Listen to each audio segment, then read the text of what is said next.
vice-président ivoirien vient de s'entretenir avec une délégation de l'association Africa-France, une association qui a pour ambition de renforcer les relations entre les entreprises de France et celles du continent africain. La Banque mondiale va appuyer la Côte d'Ivoire pour l'accès à l'eau potable. Le ministère de l'économie et des finances et l'institution financière internationale ont signé un accord. 29 milliards de francs CFA seront déboursés pour faciliter l'adduction en eau potable et à moindre coût. La conférence internationale sur la prévention et le traitement des troubles liés à l'usage de la drogue s'est ouverte ce matin à Abidjan. C'est une initiative du Bureau régional pour l'Afrique de l'Ouest et du Centre de l'Office des Nations Unies contre la drogue et le crime. En RD Congo, les évêques ont fini par rencontrer le président Joseph Kabila aujourd'hui. Actuellement, ils assurent une médiation entre majorité et opposition suite au maintien au pouvoir du chef de l'État congolais. Voilà pour les titres. Merci de regarder le journal de RTI 1. Le président de la République, Alassane Ouattara, vient d'être distingué en France. Les prestigieuses écoles de commerce de la ville de Lyon, qui font office d'université, ont décidé d'honorer le président ivoirien pour ses actions de développement en lui décernant 2 prix, notamment celui de l'émergence. Ces prix ont été réceptionnés par le ministre chargé des 8e Jeux de la francophonie, Robert Begré-Mambé. On en sait plus avec Issa Thionoyeo.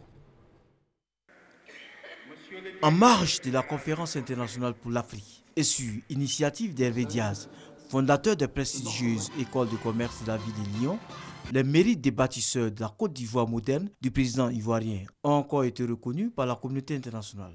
Le président Alassane Ouattara, pour avoir réussi à remettre la Côte d'Ivoire sur les rails du développement après la crise post-électorale de 2010, a reçu le prix de l'émergence avant d'être fait docteur honoris causa par le professeur Jean-Paul Joubert, titulaire des chaires en sciences politiques.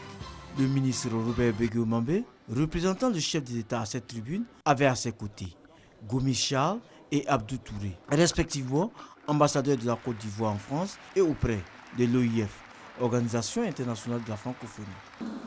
Je représente ici avec nos 2 ambassadeurs en France, celui de la Côte d'Ivoire à Paris et celui de la Côte d'Ivoire auprès de l'Organisation internationale de la francophonie. Je représente le président Alassane Ouattara qui nous demande de vous remercier pour ce grand honneur que vous lui faites de lui décerner le titre de docteur honoris causa. Merci à Lyon, merci à la France.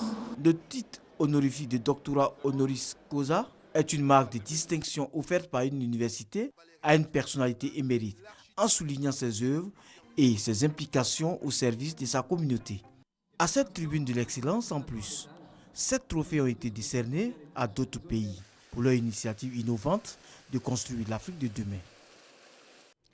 Africa-France 2017, c'est pour bientôt. Le vice-président ivoirien s'est entretenu aujourd'hui avec une délégation de 7 associations. Africa-France est une association qui a pour ambition de renforcer les relations entre les entreprises de France et celles du continent africain. Son directeur général Jean-Michel Debra et le vice-président Daniel Kablan-Duncan ont parlé de l'organisation du prochain sommet de Africa-France. Le reportage de Awa Touré. L'association Africa-France, née de la volonté des chefs d'État africains et français à l'occasion du sommet de l'Élysée sur la paix et la sécurité, a pour mission de renforcer les relations entre les entreprises françaises et de l'ensemble du continent africain pour une croissance durable et inclusive. Le directeur général de Africa-France, Jean-Michel Debra, est donc venu proposer au vice-président Daniel Kablan-Duncan l'organisation à Abidjan de l'édition 2017 de la réunion des chefs d'entreprise de France et du continent africain. C'est une rencontre d'entreprise.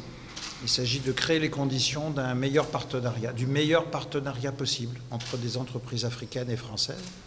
Et comme la Côte d'Ivoire serait le pays hôte de l'édition 2017, notamment d'entreprises ivoiriennes. L'idée est qu'on arrive à construire en fait de nouveaux types de partenariats, pas seulement entre entreprises françaises et entreprises ivoiriennes, mais aussi entre entreprises africaines.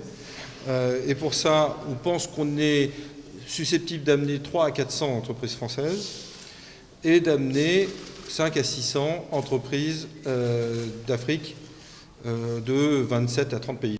L'association Africa-France, créée en 2015 pour une croissance partagée, entend promouvoir les relations économiques entre l'Afrique et la France et assurer la production et la diffusion d'informations économiques. Et la Côte d'Ivoire, partenaire d'Africa France, va bénéficier de l'appui de la Banque mondiale pour l'accès à l'eau potable. Le ministère de l'économie et des finances et l'institution financière internationale ont donc signé un accord. 29 milliards de francs CFA seront déboursés pour faciliter l'adduction en eau potable et à moindre coût dans les régions déficitaires. 8 localités ont été ciblées, comme nous l'expliquent Lansine Bakayoko et Adama Kone. Korogo, Ferkessédougou, Tiasalé, Ndoussi, Nzianois, Aboville, Béoumi et Benjerville. Ce sont les 8 localités retenues dans le cadre du projet de renforcement de l'alimentation en eau potable en milieu urbain, PREMU. Le projet est financé par la Banque mondiale à hauteur de 29 milliards de francs CFA. Il va permettre de densifier le réseau de production et de distribution d'eau. Les bénéfices attendus sont multiples. La restauration des services continus, y compris une meilleure qualité de l'eau et une bonne pression au robinet au profit de 369 000 personnes déjà raccordées au réseau des distributions existants. L'accès à une source d'eau améliorée pour environ 180 000 personnes additionnelles dans les localités ciblées. Sur ce nombre, le projet prévoit un accès subventionné au profit de 10 000 ménages. 8 000 autres ménages verront également leur branchement domiciliaire réactivé. Le financement du projet est assuré à 100% par la Banque mondiale. Néanmoins, toutes les dépenses non éligibles au financement, notamment celles relatives à l'acquisition éventuelle de sites ou encore à l'indemnisation des populations affectées par le projet, seront à la charge du gouvernement ivoirien sur le budget national. L'ensemble des besoins de financement de la Côte d'Ivoire pour résoudre ces problèmes d'eau potable s'élève à 700 milliards de francs CFA. Et la Côte d'Ivoire qui enchaîne les projets de développement. Le ministère du Plan et du Développement et le Bureau sous-régional pour l'Afrique de l'Ouest de la Commission économique des Nations Unies pour l'Afrique vient justement de lancer le projet d'appui au renforcement de la planification du développement. Il s'agit d'élaborer un guide des cycles de projets et de renforcer les capacités des cadres en suivi et évaluation. Le reportage de Justine Seykike. La Côte d'Ivoire, qui se veut un pays émergent d'ici 2020, a mis en œuvre des plans de développement, notamment le PND 2012-2015 et le PND 2016-2020 en cours d'exécution pour atteindre les objectifs de développement assignés aux différents ministères chargés de la conception et de la mise en œuvre des programmes et projets de développement et surtout du ministère du Plan et du Développement, l'élaboration d'un guide de projet s'impose. Les taux d'exécution des projets sont véritablement bas. Alors nous avons au niveau du ministère du Plan et du Développement sollicité un appui financier et technique du bureau sous-régional de l'Afrique de l'Ouest, de la CEA, pour effectivement élaborer dans un premier temps un guide méthodologique sur la gestion du cycle de projet, qui va en fait constituer un véritable outil aux mains de tous les acteurs du développement qui interviennent dans le cadre de la conception et de la mise en œuvre des projets. Nous allons faire en sorte que les principes fondamentaux de l'agenda 2063, de l'agenda 2030 des Nations Unies soient intégrés dans les projets et les programmes qui vont être mis en œuvre à même le plan national de développement. C'est environ 87 000 $ qui ont été consacrés à l'ensemble du paquet qui est offert. Nous allons avoir un document de projet qui permettrait à quiconque est en train de travailler sur ces questions de pouvoir avoir la même façon de voir les choses pour amener à bien les projets de développement. Le lancement de ce projet d'appui au renforcement de la planification du développement revêt donc un caractère particulier pour la Côte d'Ivoire. L'importance de la planification n'est plus à démontrer. Des pays tels que la Corée du Sud, la Malaisie sont des exemples réussis de la planification comme condition sine qua non pour un développement harmonieux capable d'apporter un mieux-être aux populations.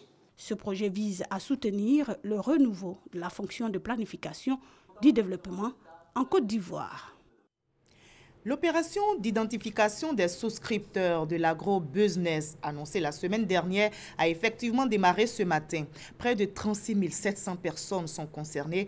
Elles sont invitées à déposer les copies des contrats et des reçus de versement dans les directions des trésoreries d'Abidjan et à l'intérieur du pays. Explication détaillée avec Francis Boifou.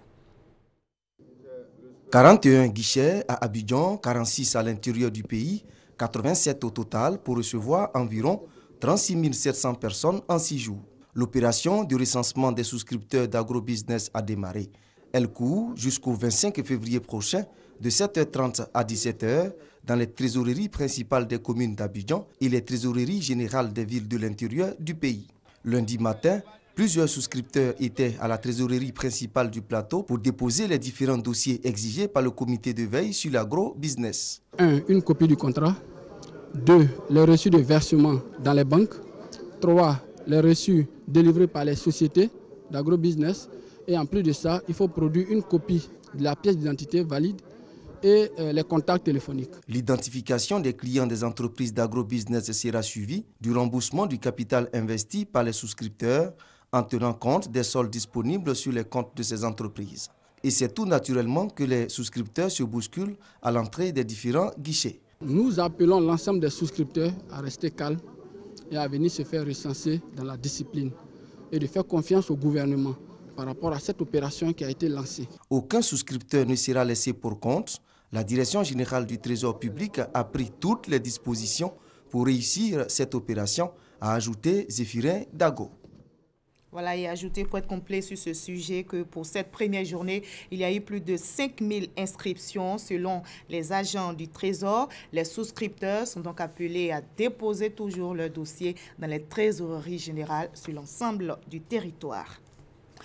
Je l'annonçais en début de journal, la conférence internationale sur la prévention et le traitement des troubles liés à l'usage de la drogue s'est ouverte ce matin à Abidjan. Les spécialistes de la lutte anti-drogue plongent sur les derniers résultats de la recherche scientifique relatifs aux troubles causés par les substances illicites et proposer des stratégies de lutte. L'initiative est du Bureau régional pour l'Afrique de l'Ouest et du Centre de l'Office des Nations Unies contre la drogue et le crime. On en sait plus avec Herman Guivi. Les troubles liés à l'usage des drogues représentent un défi à grande échelle pour la santé publique ainsi qu'un problème de développement et de sécurité tant pour les pays industrialisés que pour ceux en voie de développement. Cette rencontre se déroule dans le cadre du projet d'appui au plan d'action régional de la CEDEAO en matière de lutte contre le trafic illicite de stupéfiants, la criminalité organisée qui y est liée et l'abus de drogue en Afrique de l'Ouest, financé par l'Union européenne. Selon Pierre Lapac, représentant régional de l'ONUDC, la rencontre d'Abidjan est une étape majeure dans la mise en œuvre des stratégies de réduction de la demande de drogue en relation avec les conventions internationales.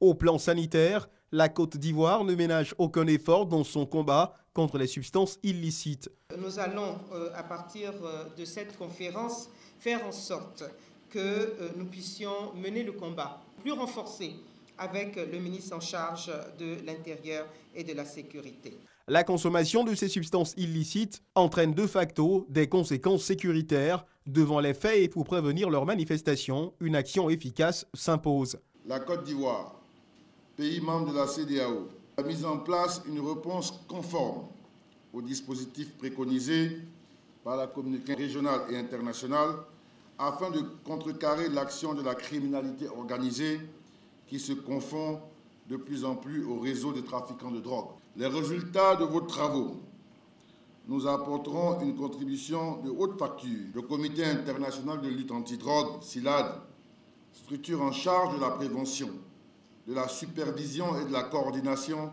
se doit de redoubler d'ardeur car c'est mission de commande.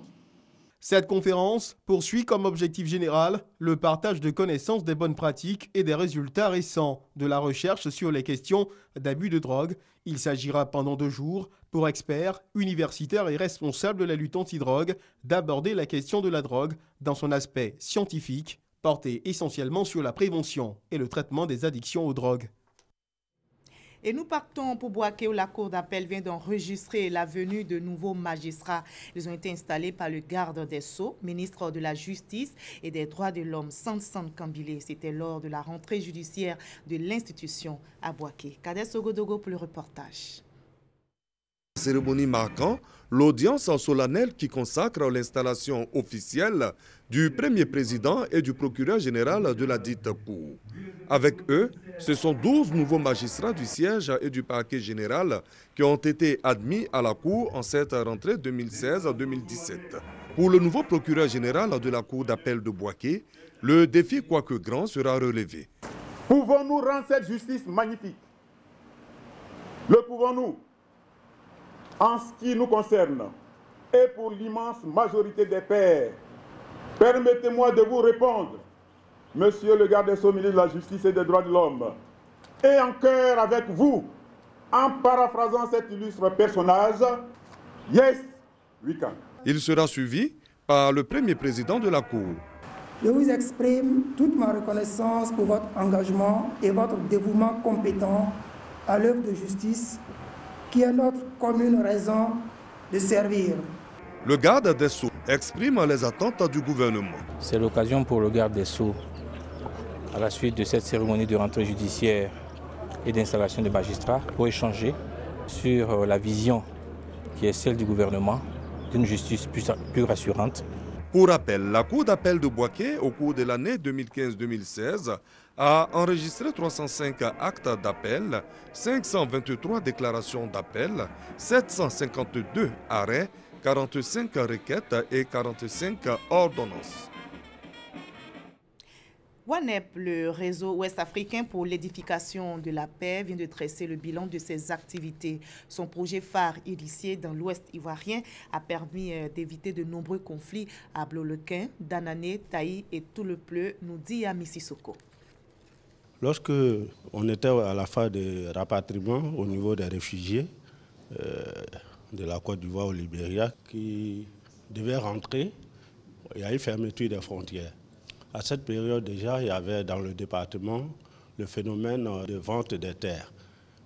Vu que ceux qui étaient sur place ont fini de vendre leurs parties, ils ont commencé à vendre pour ceux qui sont restés au Libéria.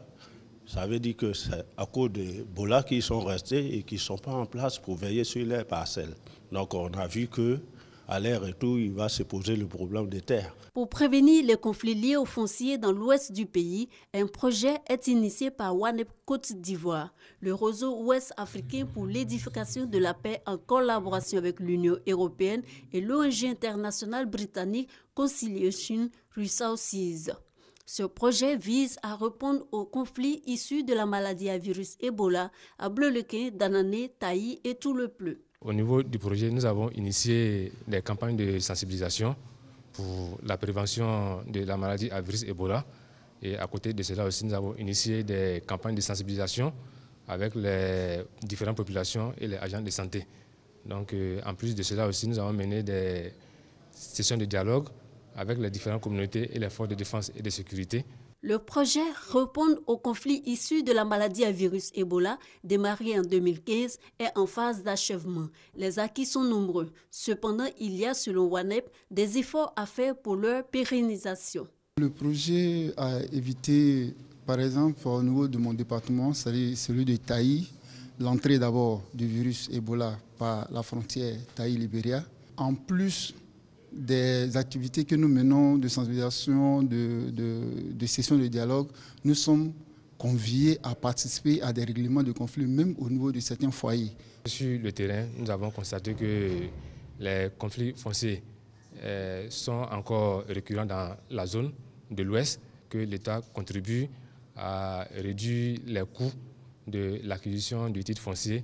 Nous demandons aussi à ce que l'État améliore un peu la situation des forces de défense et de sécurité au niveau frontalier en termes d'équipement.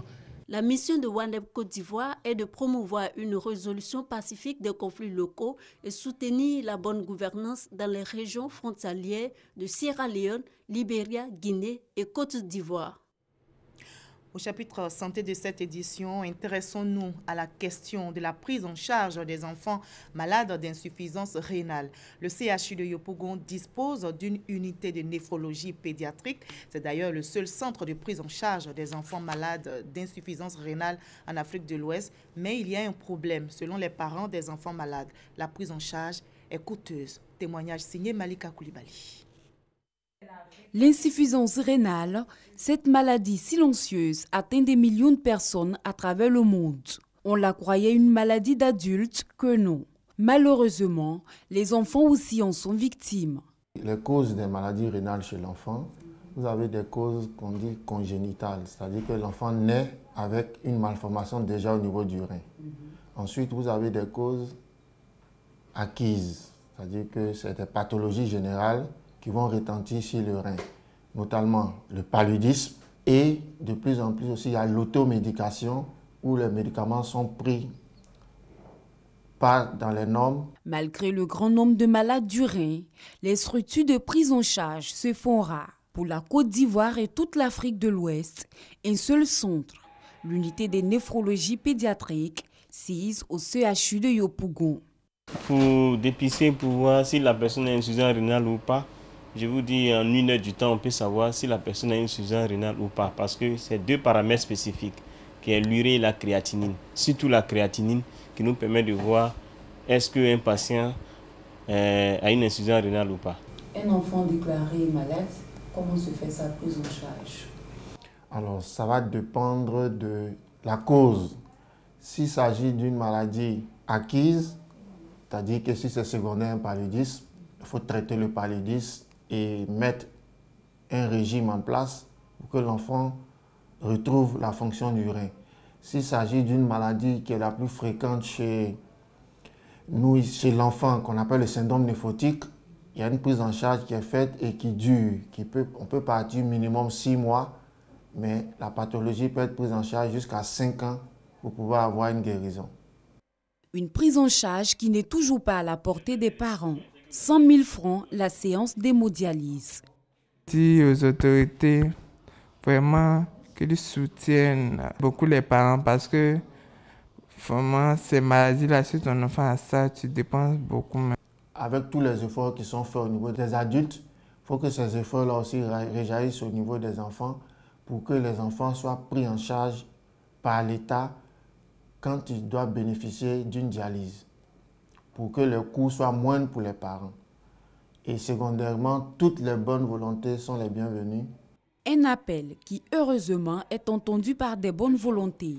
Le cas du Chamsi, le club des hommes d'affaires musulmans de Côte d'Ivoire. Spectrophotomètre, urinogramme, automate d'hématologie. L'essentiel y est pour une prise en charge efficiente des petits patients. Mais à l'unité des néphrologies pédiatriques, le coût de la prise en charge reste encore élevé. Une angoisse continuelle pour les parents et pour les malades. On passe à l'opération Grand Ménage qui vise à donner un visage reluisant aux villes et communes de Côte d'Ivoire. L'opération démarre, je rappelle, le 23 février prochain.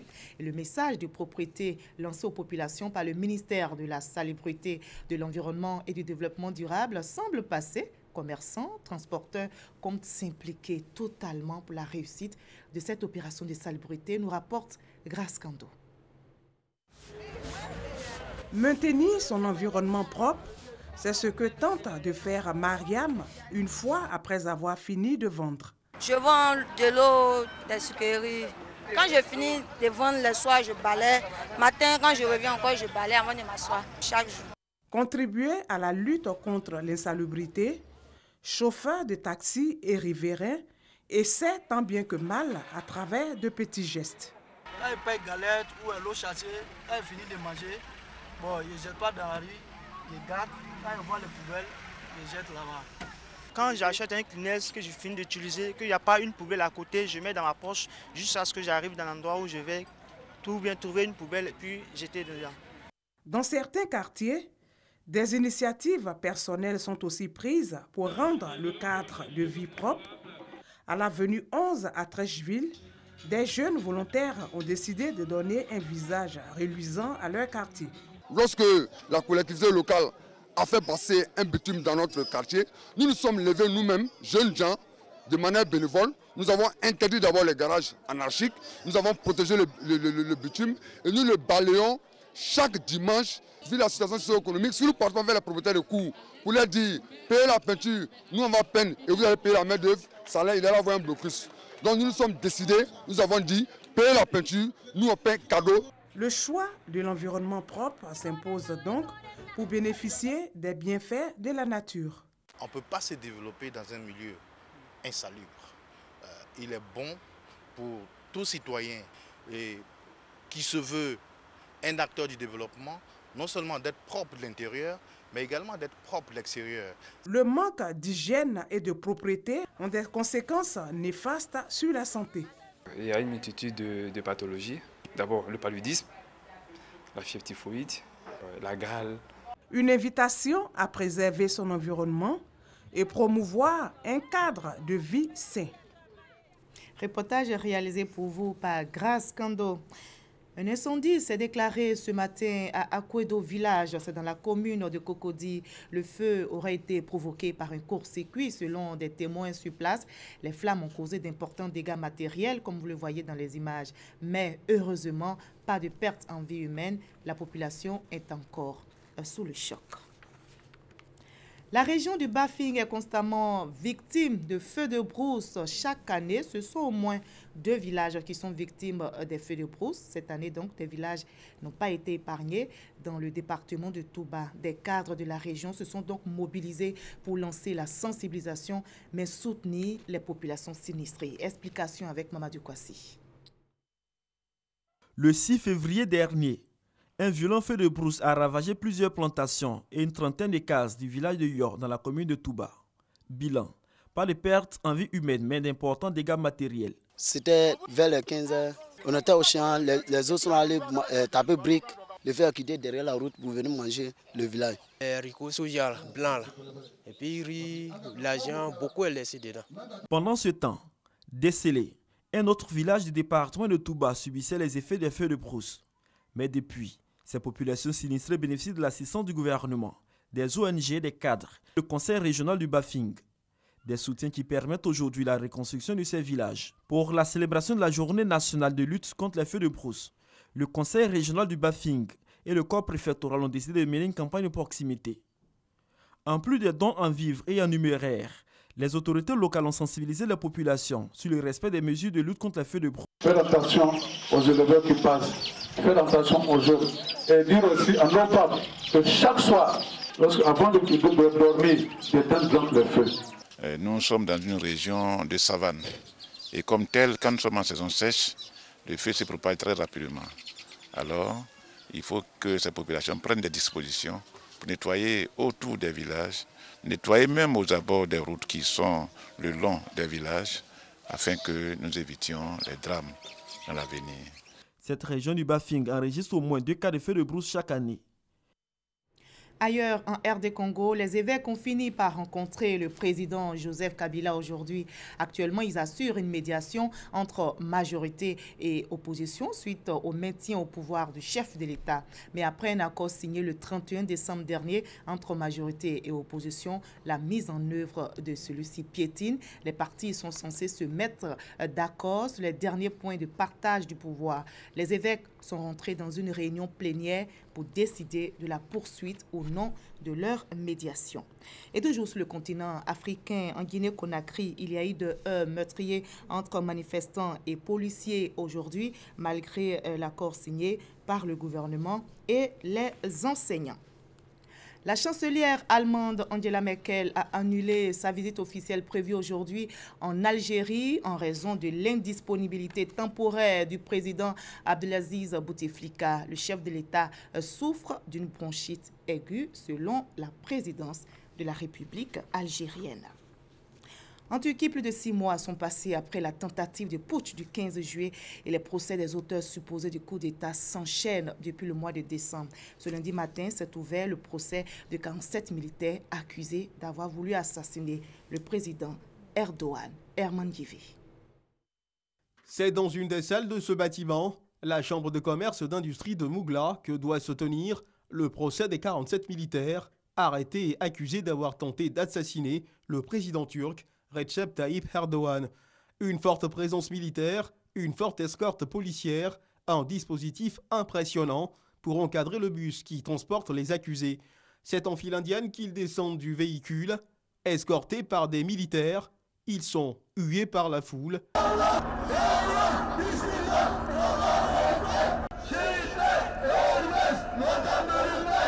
Une foule en colère, une foule pro-Erdogan qui réclame à gorge déployée la peine capitale pour ceux qu'elle qualifie de traîtres, d'ennemis de la patrie.